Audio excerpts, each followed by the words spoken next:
Mass family అనిపించావన్నా. వెళ్ళండి వెనకెళ్ళండి. ఏంట్రా ఇక్కడ గొడవ? ఏం జరిగిందో చెప్పండి, లేదా అందరినీ సెల్లో వేసేస్తా. ఏంటండి సెల్లో వేసేది? స్టేషన్కి వచ్చి కంప్లైంట్ చేస్తే ఏం చేశారు మీరు?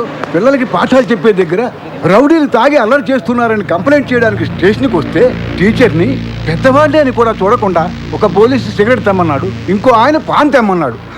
2 నెలల నుంచి మీ చుట్టూ తిరుగుతున్నా కాని పని 2 గంటల్లో ఆ చిన్నావాళ్ళు అయ్యిందండి. స్వయంగా నా కళ్ళతో చూశాను. వాడు మారలేదు కదా, బాగా ముదిరిపోయాడు. వాడు మన కుటుంబాన్ని నాశనం చేసినట్టే ఇంకా ఎన్ని కుటుంబాలను నాశనం చేయబోతున్నాడు. వాడు జైలు నుంచి వచ్చిన రోజే నీకు మాకు ఏ సంబంధం లేదని పంపించేశారుగా. ఇంకెందుకండి వాడి గురించి మాట్లాడుకుంటున్నారు? ఎప్పుడు చెల్లి చెల్లి అంటూ ఆఫీస్కి వచ్చి నా ప్రాణాలు తీస్తున్నాడు. అందరూ అతను నీకు అన్నయ్య ఎలా అవుతాడని అడుగుతుంటే నేను తలెత్తుకోలేకపోతున్నాను. అన్నయ్య, నువ్వు నన్ను ఆఫీస్ దగ్గర డ్రాప్ చేసాడు. వాడొచ్చి 4 నెలలు కావట్లేదు. అందరి నోళ్ళలో వాడి పేరే నాంతోంది. ఏదో ఒక రోజు నా చేతికి దొరుకుతుంది.